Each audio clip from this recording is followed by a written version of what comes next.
Ew, not be crying in the pub. Oh, I also am a runner and a track star. How did we manage to have 23 years? During Chick-fil-A. Wow. We can speak to it because ironically, right before this video, we had our own little tiff. Just again, tiff. Lost friends over petty reasons. I've lost friends over smaller things. And it was like, so I was like, not to say that Mackenzie is like that, but I think I was always kind of like, she's gonna leave too. And so I kind of lived like that for a while. I will always be your friend. I'll always be there. No matter how far we grow, I will be there. I will be there. You will always be my one. You'll always be there. No matter whose love I know, you will be there. You will be there.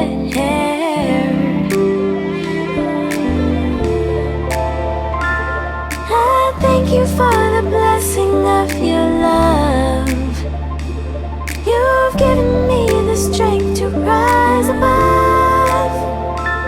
I thank you for the blessing of your vow. You'll always be the one to show me.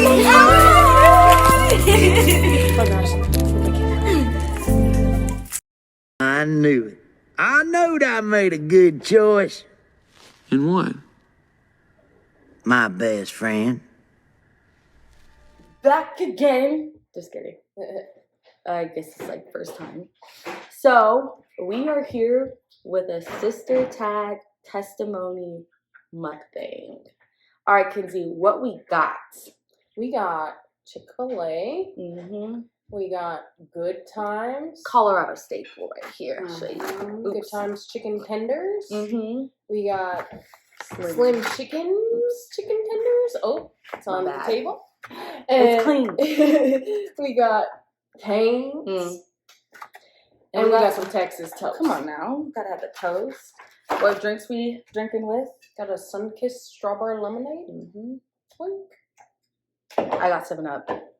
And yeah, we're about to get into it. So we're about to be comparing chicken strips and answering some fun questions about our testimony, about what it takes to have 23 years of friendship and sisterhood and sustain it, and hopefully 30 to 40 to 50 to 60 more. Who knows?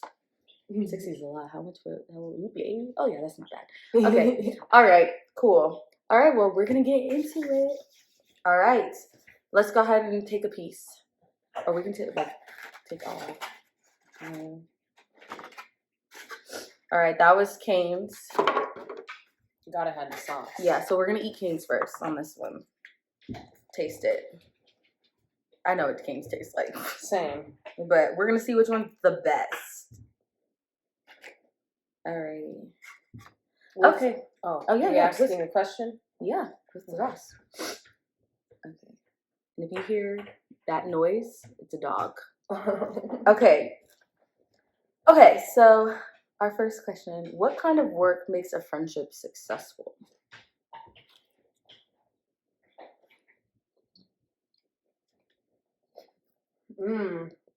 You're up.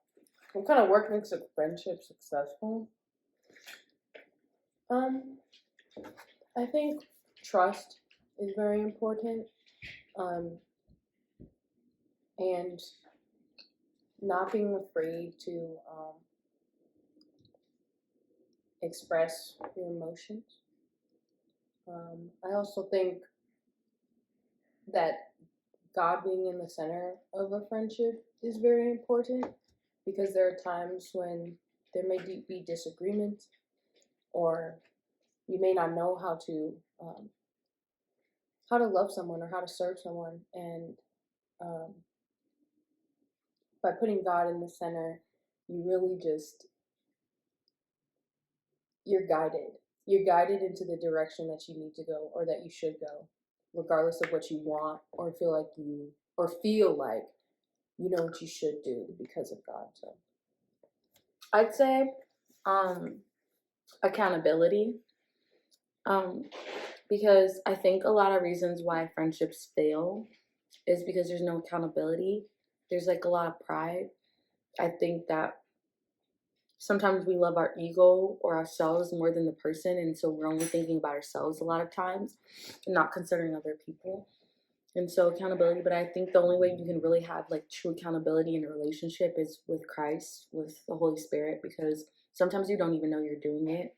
And so not taking accountability for your actions or trying to like find a way out.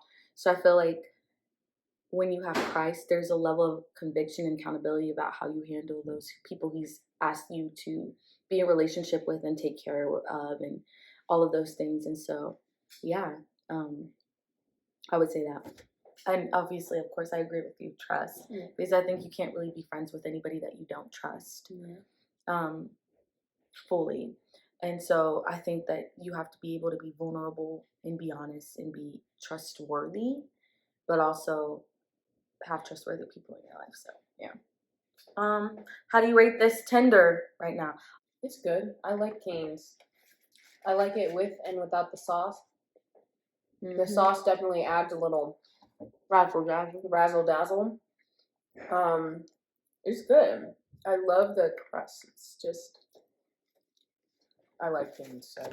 My favorite thing about Cane's, juicy on the inside, crunchy on the outside. I feel like they got down to science. And Cane's doesn't try to do too much. Like, it's just a chicken strip. And sometimes I just want a chicken strip. I don't want this whole chicken strip. All right, what's our rating right now? Right.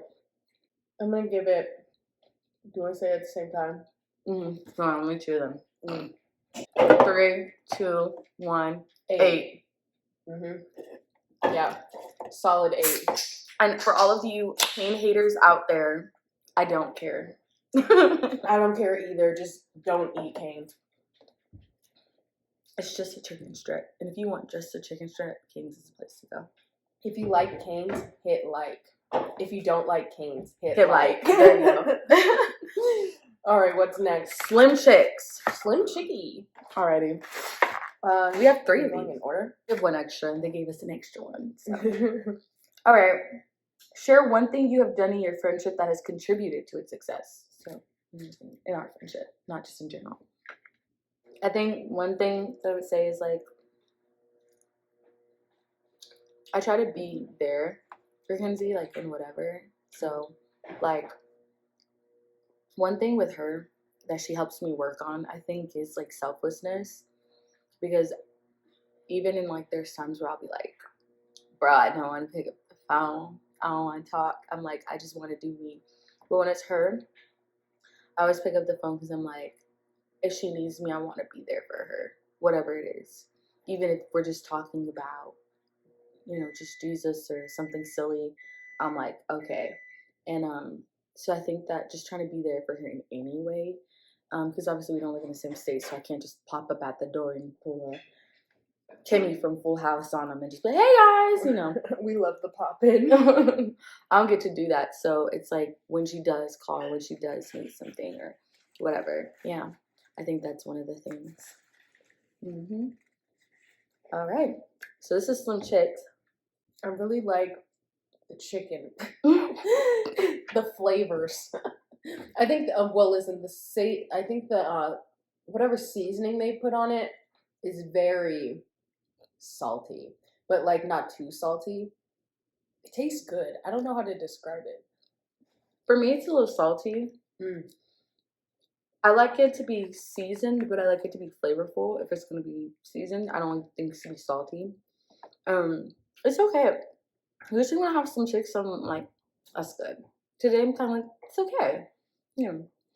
Are you ready to rate it? Rate it? Oh. 3, 2, 1, 6. Now I give it a 6. We'll have our little acne real quick. Yeah. In the midst of it all. All right. Why do you believe God put you in your best friend's life? In my life. Okay. We actually just kind of talked about this. I think Mackenzie brings out a couple things about me. I think she brings out my most authentic self. I think she brings out my best self. And I think she also shows me like areas of flaws that I need to work on.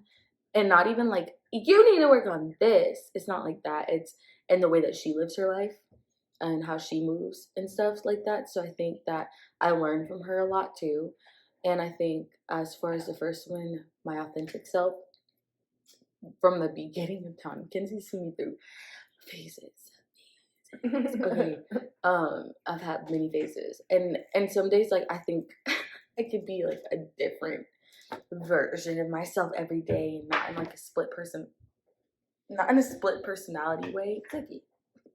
Not in a split personality way, but in like some days like I'm calm, or some days I'm mellow, some days I'm like, I want to be bright and be in my Barbie thing or my Star Wars thing. I think there's just so many multifacetedness about me, and I think she embraces every aspect of me, not just the versions that are most comfortable for her. Like she allows me to be my full authentic self in every moment, even if I'm not my best, even in those moments as well. And then my best self, I think she encourages me in God's purpose for my life. And I think as far as she encourages me in God's purpose for my life, and encourages me to be all that He's called me to be, not just, again, like the parts that people like or find palatable. I think even in that, she's very encouraging to that. She embraces it in a way that I don't think many people do. I think I completely agree with pretty much everything said. Our friendship really allows us to be our true selves. I think it's sometimes hard for us to be our full selves with other people. Yeah. And I think that my friendship with Teresa has just allowed me to be who I am, like all of it, not just the pretty side, but the ugly sides too. And I really think that He has been using us to sharpen one another. He uses us to change us, to move us into the places that He wants us to be in, and we grow together. I agree. We've seen each other in phases, and good, bad, and ugly seasons too. Even maybe the ugliest seasons. For some of us, it's nice to have people, but I don't even have people. I mostly just her that can still embrace you in those seasons, and even exemplify Christ-like patience, and grace and love, even in those seasons or moments. Because again, as people, we're very momentary. So I think even in those things, Yeah, we balance one another very perfectly, very intentionally. Like it's a God thing. And then we mirror each other in a lot of ways. Whether it be like we're the exact opposite or pretty much kind of reflecting one another, those kinds of things. So it very much seems intentional. It is intentional. Yeah. Balance is all things should be. Inserting Thanos meme. Alright, let's hit this good times. Yes. Make a good times roll. Ding. Okay, I've never had a good times one, so it's my first Been a time. while. Palate cleanser. We got some sauce too. Oh, nice. This looks a lot like the cane sauce. I know, right? Does it taste it doesn't smell. I think you're gonna like this sauce. Oh, I like the way it smells. It's like barbecue or something. Right. I like that. That tastes good. All right. Okay, here we go.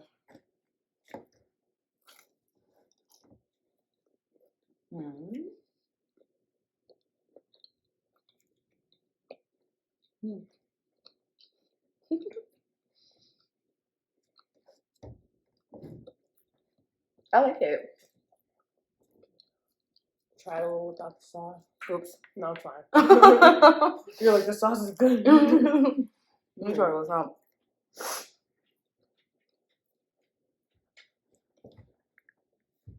I think they changed their tenders.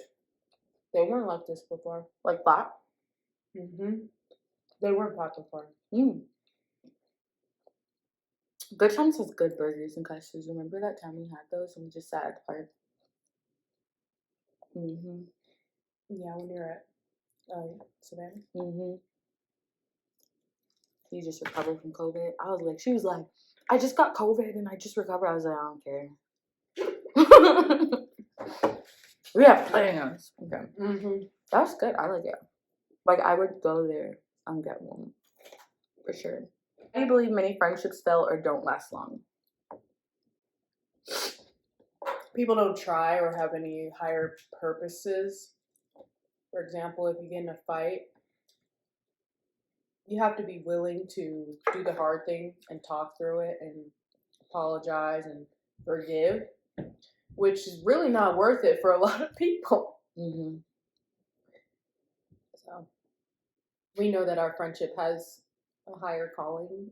Mm-hmm. It's deeper than that. It's not so flippant that we can just, even if we might want to, peace out. We can't. We won't. Uh-huh. Yeah. Because it matters too much. I agree. I agree with everything you said. And I also feel that friendships don't last. Not even just going back to the accountability, but like I said, I think people oftentimes choose their pride over their relationship with other people. And they don't like to be wrong or apologize or take accountability or even, like Mackenzie said, try. I think we can speak to it because ironically, right before this video, we had our own little tiff. Just again, tiff. And it was more like lots of just feelings, emotions, and mostly just miscommunication, I would say. Like, I think we were both feeling our own things, and rather than expressing like, hey, I feel like this or something, you get to this point where you're literally just like irritable, and as people we naturally are like, what did I do, rather than think about the other person and what they're feeling, we're thinking about ourselves. And I think that sometimes that can be detrimental. And then I know for me, my issues show up like being passive, like passive aggressive, or like running. And I'm like, being able to tell her those things, one, like, this is how my emotional outbursts kind of show up in me, like shutting down, and then like, I'll just leave. I'll just go. But knowing like that's not Christ-like. Like, you need to be able to communicate with people because they may be feeling the same thing, or may just be able to explain, or there's different ways that you can atone, right? They don't care enough to listen, and you listen to respond, but not listen to really comprehend and take into consideration that person's feelings. And I think when you care about somebody, regardless of whether that wasn't your intention, you didn't mean to, if you really love people, your intention is never to hurt them. And so if they do get hurt by it, or there's a miscommunication, being able to own up to those things and being like, no, like, I want us to have to better this. I think sometimes people apologize with avoidance, and I'm like, that doesn't get you anywhere. Yeah. What boundaries have you two established in your friendship? That's a good question. I think maybe we need some more. I know we've set boundaries before, and I know we follow them. They're just so innate. It's actually, I think it's natural. Like, it's not like, Mackenzie, this is my boundary, this is my line, don't cross it. I don't think it's like that. I think when you've been friends as long as we have, I think we know like certain triggers or certain things that will kind of, that person's working on, or like different responses in some ways. So I think that kind of helps. But I think even in boundaries, I think communication is the biggest thing. I think that's the biggest thing. Like, I don't think we have boundaries in communication. I'm saying like we communicate. I'm not feeling this, like, or something, or we try to do those things, and that kind of helps alleviate crossing boundaries, if that makes sense. So I think it's not even like getting to like the crossing boundaries part. I think it's like having the conversations that would lead to the boundaries even possibly getting crossed. I don't know if that makes sense. Yeah, I agree. I agree with what you said. And I think an even more trivial kind of boundary that we have is when we want our space, or we want to have our own time together, we kind of know, and we're just like, I'll talk to you later. And it doesn't have to be like, oh, she doesn't want to talk to me. Like, I'm like in my feelings because he's choosing me. Yeah. yeah, we are fine with that kind of thing. Just moving into our own space. Not. Did you ever believe your friendship would make it? If so, what made you believe that? I think there was a period in our life where, like, she was far away. And I think with, like, a lot of childhood friendships, even though ours is kind of, it's different, it's set apart, there was a period in our life where we didn't talk that much. Where we weren't really in each other's life a lot. I think around, like, our teenage years or high school years. We were in touch, but it wasn't, like, a lot. And When I moved yeah, to Texas. and it wasn't that I thought that our friendship wouldn't make it, but it's like with things like you don't know whether you could grow too far apart. Mhm. Like I have friends that I knew as a young girl that I just don't really talk to anymore. But I really don't. I just didn't think about it. I guess I didn't think oh, we're not going to be friends, but I thought she's distant from me. So something I know I've been working on with God, definitely gonna have Christ, and you're like, bro, for realsies. Game changer. But I think I've kind of like when I got to my 10 years, I always was looking for the other shoe to drop, and that went with like pretty much everybody. And it's actually been to my detriment. Me and my dad have actually been even talking about this, like letting go of this, I guess, trait of expecting disappointment because you're trying to shield yourself from being hurt kind of thing. And so there were like, I would definitely say there are a few times I was like, we're not recovering from this fight or because in my other relationships with people, we just never recovered. But I think there's some ways that I was like, first of all, she said that God has set this friendship apart. There's so much he's taught me throughout this friendship in general, but I think I was always like being in comparison. I was like, we didn't make it through half the stuff. You know what I mean? Like, I think we've had much more serious things that most people have made through. And I've lost friends over petty reasons. I've lost friends over smaller things. And it was like, and so I was like, not to say that Mackenzie is like that, but I think I was always kind of like, she's going to leave too. And so I kind of lived like that for a while. And it, again, I think it also caused like this blockade, like, you don't get too close, or because I think I was trying to for a time period, and I think I've even been outgrowing that, and God has convicted me, like, you don't people, like, you don't weep for those things, because it's definitely jeopardized me from getting close to people, or like cultivating a long-lasting relationship with more than one individual. You know what I mean? It's like, see, I knew it, and it's like I don't know like that anymore. So yeah, that's on me. But yeah. We're gonna hit our last one. Let's hit our chicken. Oh, we didn't rate it. Oh, good times. It was really good. This sauce really made it for me. I would say this is one that I would like it preferably with the sauce. Okay, I'm ready to rate it. What about you? What's your opinion? I mean, you've had it. I like the taste. But as for texture and girth, I feel like it's just so flat. I wish it wasn't so flat. If it was like a little bit thicker, it's like a smashed little chicken breast. But I have my rating. All right, I'm ready. 3, 2, 1, 7. 6.5. Yeah. I think 6.5 is a little bit more accurate, if I'm being honest. And then the other thing, I think I liked it better than Slim Shakes, but I definitely didn't like it more than Cane's right now. Yeah. All right. The final countdown. Chick-fil-A. Your nugget, madam? Thank you. Okay, do you want sauce? Polynesian? And my favorite is honey mustard. Should I do the Chick-fil-A? Is there even a Chick-fil-A sauce? Oh. I told them that, but it's wow. They're so disrespectful. Their own namesake. I was gonna rep the Chick-fil-A sauce, but never mind. I'm gonna eat that Polynesian. I spelled it. I'll pick it up. Okay. Ready? Alrighty. Ready? 3, 2. Wow. It's so good. It's so good. It's cold. Chick-fil-A built different. I never had one thing that was nasty from Chick-fil-A. Not so even the good. cauliflower sandwich. It's really good. And it's cold. Wow. Mm. Mm. Wow. Top tier.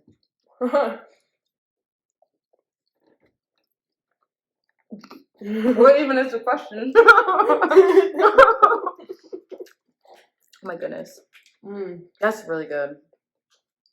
It's good in the cane sauce. Wait, no, that's the Oh, I want good to try time it. sauce. Yeah, let me try in other sauces. I didn't even try some of them. It's good in the good time sauce. Oh my goodness. Okay, let me try it.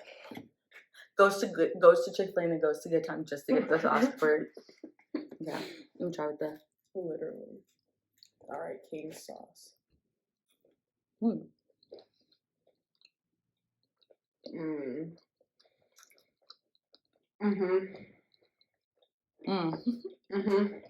Dang, Chick-fil-A. Wow. I'm trying in the. I'm doing the canes.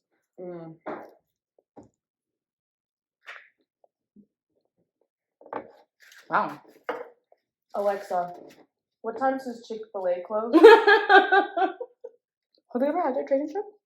I don't think so. I've only ever had there's so many other good things on their menu that I get. I get their I always get their chicken strips. I get the spicy chicken sandwich. I get their nuggets. I get their soups. Everything but the chicken strips. The chicken strips are so good. Well, chicken strip is that's my king. I mean, not my king. It's my Chick-fil-A favorite. Like I get their mac and cheese sometimes. And their mac and cheese fire. Sometimes I get me a nice little. What do I get? What do I get to drink? Do you remember? Coffee. Then breakfast time. Not for lunch. You're talking about Chick-fil-A? Soda. You get a soda? Oh gosh, root beer?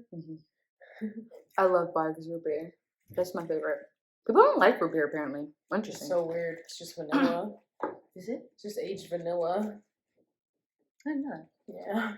That's good. I don't like A&W though. I only like Barg's.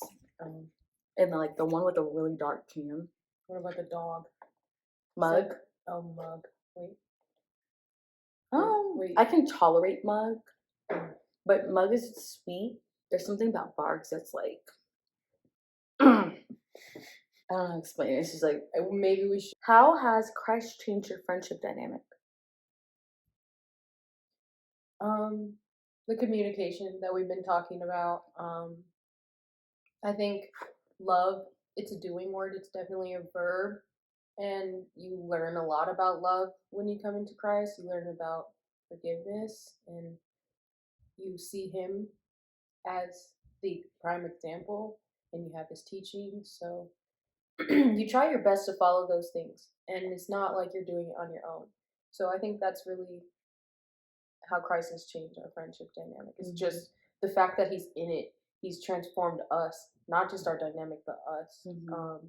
So it really affects the way that we deal with each other and deal with other people and deal with life. I think having Christ in your friendship is a game changer. I mean, the way that and I'm talking about both parties having a relationship with Christ, with God, it changes things because he's in the relationship. It's like God is very present in our friendship. How we handle each other, like Mackenzie said, how we go about each other, how we even encourage each other, speak to each other, and the things that pertain to him and his will and his word. And I think also, I hate to put it like this, but I think it's good. There's grace and patience, but there's also a sense of conviction because it's like I'm accountable to God about how I go about this person. So there's this level of I'm not gonna move just any type of way, but Christ is in this, and I need to honor him and honoring him in this friendship as well. And so I think there's just this deep reverence you have for God in this relationship and God within that person. So yeah. Very good. Mm-hmm. Oh, go ahead. Sorry. I was just gonna read the next question. And I was gonna tell you to rate the chicken. Oh, rate the chicken? Yeah. Oh my gosh, I'm ready. Mm-hmm. What was your favorite part of the chicken? Mm-hmm. All of it, to be honest. That first bite hit me like a truck. Mm-hmm. So good. Mm-hmm. What do you think? Sheesh. I mean, when I say Canes and Chick-fil-A could get in the ring and I'd be like, fight like to my children fighting, I'd be like, who do I root for kind of thing. I love it. I love Chick-fil-A's chicken. So I think I'm ready. 3, 2, 1, 9 to 10. It's pretty equal for me. Yeah, Canes and I could go for either. Like you couldn't go wrong with Chick-fil-A and Canes with me, pretty much. I think that Chick-fil-A came out on top this time because of the coldness factor. I think that if we're talking about this batch, I agree that it was better. Yeah, for sure. 10. Yeah. And I think that was my first time having the Chick-fil-A tenders. She didn't even eat it hot. I didn't eat it hot. So next time I go to Chick-fil-A, I'm for sure getting the chicken tenders just to have a nice expression. Oh, it's so good. Get you the mac and cheese with it. Delicious. I think the thing is though, I wouldn't ever be like Chick-fil-A or Canes, right? You want one. I would be like, I'll go get Chick-fil-A. I'll go get Canes. I think they have a distinct taste. They do. So it's like they've never really, I guess, had to compete for me. Yeah. Because when I'm craving Canes, I'm craving Canes. That part. If I'm craving Chick-fil-A, I'm craving Chick-fil-A. Like I don't really have like, oh, which chicken strip is the best place? It's not like that for me. Same. Yeah. That was such a good tender. Yeah, it was. I don't. That one, nothing's left. I got a couple left for the stragglers, but it did what these two, like the best of these of Good Times and Slim Chicken and Canes. Chick-fil-A did it in theirs. They got all of it. All of it. She's saying that, and it's cold, y'all. That's wild. Okay. Do you believe you can have more than one best friend? Yeah. So yes, I do think you can have more than one best friend because I would say Jesus is also my best friend. I'm not trying to be that person, but like really is. He really is. When I think of like a best friend, like she said, my definition of best friend has changed a lot over the years. I don't think like mundane friendships, like how we were. I think there's still a level deeper than that. Than just a typical friendship. Like again, the first people that always come to my mind when I think of a best friend, I think of David and Jonathan. I think of Naomi and Ruth. I think of like there's a few people. Jesus and John. That was one of those that kind of came to my mind too because he was like John. Okay, anyway, I'm just gonna keep going. But anyway, when I think of those, like this knitting, like this soul knitting, I think about what Ruth said to Naomi in Ruth 1. I think about how the Bible described Jonathan's and David's relationship, like how Jonathan was willing to die for David, even when it went against his father. I think when you're talking about a best friend, in my opinion, I think it's beyond even somebody that you're willing to die for, because it says in the Bible, friendship is typically somebody you'd be willing to die for.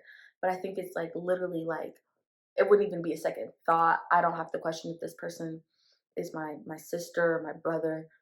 This person I would die for in a heartbeat. Like I would lay it all down for that person like Jesus did for us. So I take the intimacy deeper, and I think it can happen fast for people, but I think it also takes time to cultivate.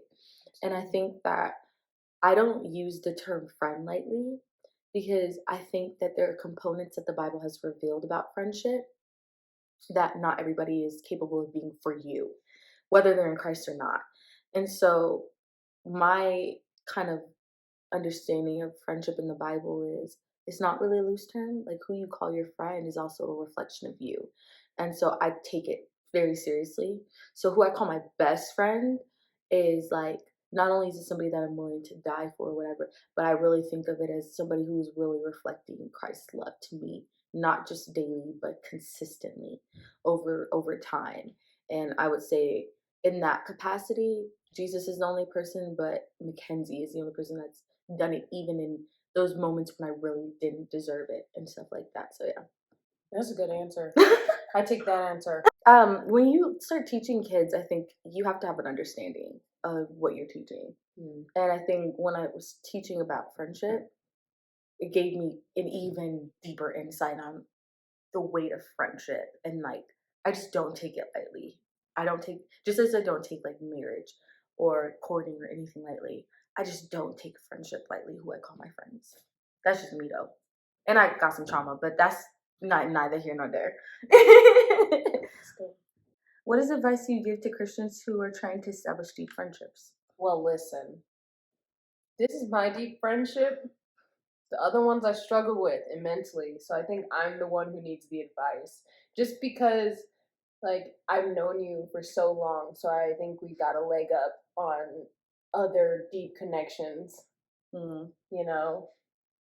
Ironically, I don't actually feel like we got a leg up. I think we actually had more work to do, in my opinion, because I think that when you've known people your whole life, you get an idea, a fixed idea of who they are, and it's really hard to allow them to grow into what they could be, and then not hold them to who they used to be.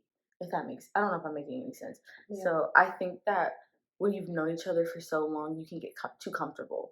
And I think that's a grace that God has not given us as far as getting too comfortable. I think we've been able to learn each other. But I think that I can't hold Mackenzie to who Mackenzie was even a year ago or 6 months ago, because I always have to be in a position to learn about her, if that makes sense. And so I think we actually have it harder, because when you meet Christians or you meet other people, you are meeting them within their journey of walk with Christ, or not maybe their worst selves or something like that. Maybe you are, but it depends. I think when you've known each other your whole life, you see them in different phases, and you see maybe habitual habits, and it's easy to pigeonhole people. But I guess the advice that I would give to forming deep friendship is there has to be a level of vulnerability on both parties. Yeah. Yeah, no, but I mean, it's very hard. I think there has to be a level of vulnerability, of acknowledging, like, especially among other believers, you're a mess. And I think sometimes as believers, we put on too much. I think we're like always trying to present a best self rather than an authentic self. And I think that you can't establish any friendship if you're not willing to go there. So if you're not willing to talk about the sins that you're struggling with, if you're not willing to confess those things, or to be like, hey, I need help, I need accountability, this is what I'm struggling with. If you want to present like everything is fine and dandy, God is good, God is gracious, I'm blessed and highly favored, it's going to be very hard for you to cultivate a deep relationship, because you're always good. And we know that that's not authentic or even true to Christ. Even if you're in a blessed mindset, you're suffering. We're all suffering. The Bible talks about suffering. I think that was even the verse of the day. Y'all finna make me go pull it up. But we're suffering. And so all of us are suffering in some way or another. And so to put on this pretense that you're not, it makes it really hard for people not even just to relate to you, but to be there for you, because you're always good. And then you get mad because you're like, bro, I'm putting on a strong and nobody sees me. And it's like, well, you don't allow people in to see you. So I think that if you really want to cultivate a deep relationship or deep friendship, you have to be willing to be vulnerable and allow God to present you with discernment of who to trust with that information. You have to have a relationship with God first, an intimacy with God, that He can bring you into community spaces and places with people who will be that for you, and not just take your own word of mouth, because then you'll get hurt by people you were never supposed to trust with that information. What is something you two are very successful at in friendship, and what's well, we already said that. Yeah. So what's something you're successful in that friendship? I say mine or I say yours? Both? Or you can, yeah, both. Okay. You go first. Okay. I would say, but you can't steal mine. Okay. Okay. For you. Okay. I would say Mackenzie's success in friendship is she's a giving person. Like, I don't know if I know anybody that's as giving and graciously gives. Like, she's a cheerful giver. Like, she delights in giving. That is such a gift that's so lost, especially within this country. I feel like it's like you give to get.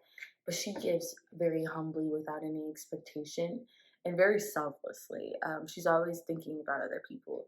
I think that's a real gift in not even our friendship, but just her relationships in general. But I think that, yeah, that's definitely a Christ-like gift. And it spills over into our friendship in every aspect. Me? What is something I'm successful in friendship? I would kind of go back, I guess, to encouraging. I think that, I think God has cultivated, because I didn't always have it, a kind of look on the bright side mentality of it. So I think He's given me a natural ability to kind of find encouragement. I think that's my I think that success. you are very encouraging, and you have been very encouraging in our friendship. Like you talked about, like self-deprecation, and even in the things that I'm not deprecating myself on, or just like my goals or dreams. I think that's what's successful about you in a friendship, is you're a dreamer, and you can see, you have vision for like yourself and for other people. I think that follows you in other friendships as well. And I think the fact that you put God in the center is very, like, very important, and what helps you be successful. I think you're very good at, I think prayer too, because I think personally I can fall off sometimes, but I know I'm like, Teresa prays. Teresa be praying. You're a prayer warrior, and I think that is very, very good. I think you're very wise. I think that's probably one of your biggest successes in our friendship is God's giving you a lot of wisdom, and the way that you express it. I can hear Him speaking through you when I most need it. Oh, that's wow, thanks God. Yeah, I'm receiving. What's the best part or biggest blessing that's come from this friendship? Friendship. Friendship. I think a balance of like sisterhood and unity, in my humble opinion. I think our relationship is, like I said, I think it's a rarity. I think it's very rare. And I think beyond that, I think we can go through life storms, highs, lows, all of the things, and we're always pointing each other back to Christ. I think that's the biggest blessing. Like in everything, we're always pointing each other. It's like that scene in Emperor's New Groove. She scared me. Sorry. It's like that scene in Emperor's New Groove when Kronk and Cusco are like climbing up the mountain back to back. Oh yeah, yeah. Oh my gosh, I need to watch that. I fell asleep on it last time I tried to watch it. Oh. But yeah, we're always pointing each other back to Christ, and it's something that it's like this relationship. It's very meaningful to me in that way, because very rarely do you have people that are always pointing you and leading you back to Christ. Not pointing out your flaws and all the things all the time, though they hold you accountable, but literally like, Christ is the answer. It's a loaded question. You took everything. You took all the best parts. The best part is she says what I'm thinking. Yeah, I was literally about to say, I was like, I said it, but she was thinking it.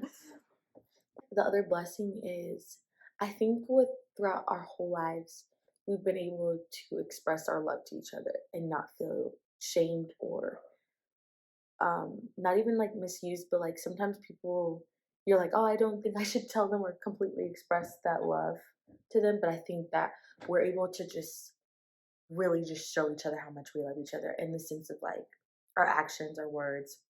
And we receive it, like it's not like, oh, da da da da da, like me crying, ew. But I think like, yeah, I think people have a hard time with love. Like they feel like there has to be some type of facade, and I don't think that we ever really put on a facade. And we're very expressive, even to everybody else around us, of like our genuine love for each other, like our love and compassion for each other. And it, I'm like, she gives me hope in so many ways. If this can reside in her, then I know that it can reside in other people in the body as well. So yeah. Aww. So eloquent. Ew. I'll be crying in the club. Great. Well, that concludes all our questions in mukbang. If you guys have more questions, feel free to leave them in the comments. You can send it to us on Instagram. Whatever you want to do. Her Instagram is going to be right here. Mine is right here. Don't forget to like, subscribe, follow for more content. Again, all the beautiful and lovely artwork, all the things that you're going to be seeing on this channel are done by her. And so continue to stay tuned to just see how God develops us, develops our relationship, develops our walk. Again, thank you so much for joining us. My eyes are so blurry, I can't even see right now. All right. Peace out, Girl Scouts.